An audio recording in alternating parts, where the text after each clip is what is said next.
नमस्कार शेतकरी मित्रांनो, ऊस शेती यावर्षी एप्रिल महिन्यामध्ये किंवा मे महिन्यामध्ये जो पाऊस झाला त्यामुळे ऊस शेती सगळीच ऊस शेती जगली.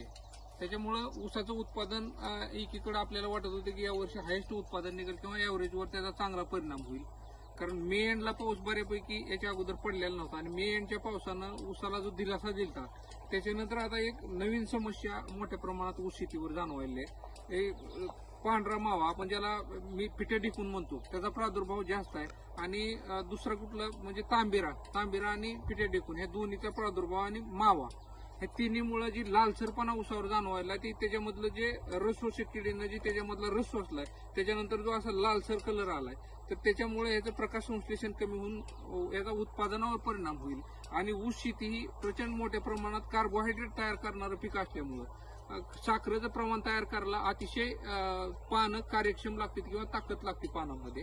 तर ही जर पानं खराब होत गेली तर याचा परिणाम हा निश्चितच उत्पादनावर होईल. आणि आज अशी परिस्थिती आहे की अजून आपल्याला किमान 70-80% ऊसामध्ये तरी आपण जाऊ शकतोय त्या परिस्थितीला, कारण अजून ऊस पडलेला नाही. तर या परिस्थितीमध्ये जर आपण एसटीपीनं जी खाली जी मारतो आपण तणनाशक त्या स्प्रेनं तुम्ही हात घ्या. कारण जर तुम्ही वरून काय ड्रोन नाही मारण्याचा प्रयत्न केला तर त्याला अजून तितकेस क्लिअरिटी नाही की तोच एरिया येणं किंवा रिटर्न त्याच एरियात नाही येणं. म्हणजे जर कुणाचं चांगलं काम असलं तर त्याच्याकडनं करून घ्या. मला माहिती त्याच्याबद्दल थोडीशी कमी आहे, कारण मी आता सध्या जी बघितलं तर ड्रोन त्याने तेवढंसं कव्हरेज आलेलं मला जाणवलं नाही. जर त्याच्या पुढे कोणाची टेक्नॉलॉजी असली तर अजून ते वापरायला काय हरकत नाही.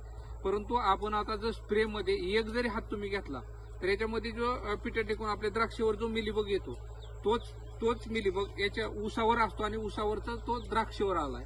तर ऊस शेतीमध्ये सगळ्यात जास्त साखरेचं प्रमाण असल्यामुळे त्याचं मूळ अन्न हे कार्बोहायड्रेट किंवा साखर आहे.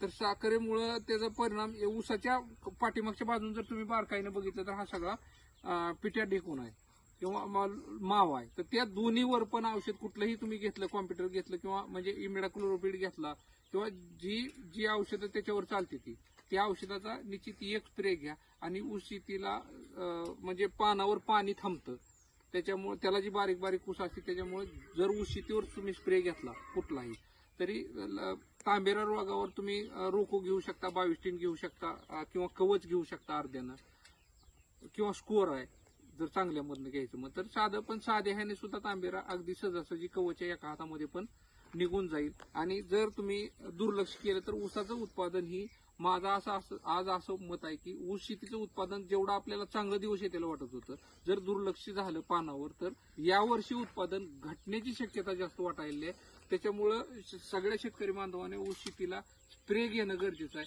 आता बिगर स्प्रेचं काय राहिलंच नाही. थोडक्यात मकेला स्प्रे आलाय, ज्वारी सोडली तर बऱ्यापैकी आता सगळ्याच पिकावर आपल्याला स्प्रेची गरज आहे. जसा काळ बदलल तसं आपल्याला बदलल्याशिवाय मार्ग नाही. ऊस शेतीवर एक स्प्रे घेऊ आणि सगळ्या ऊस शेतकऱ्यांनी आपल्या शेतामध्ये बारकाईने लक्ष दिलं तर रोडच्या कडनं पण जाताना आज जाणवलं की ऊस लालसर कलरचा दिसायला आणि ऊसात जाऊन बघितलं तर त्याच्यावर पाठीमागनं पिठ्या ढेकणाचा प्रादुर्भाव मोठ्या प्रमाणात जाणवतोय.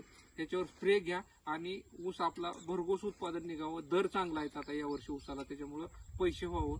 आम्ही कृषीनिष्ठ परिवारातर्फे तुम्हाला ऊसाच्या उत्पादनाच्या शुभेच्छा देतो आणि थांबतो.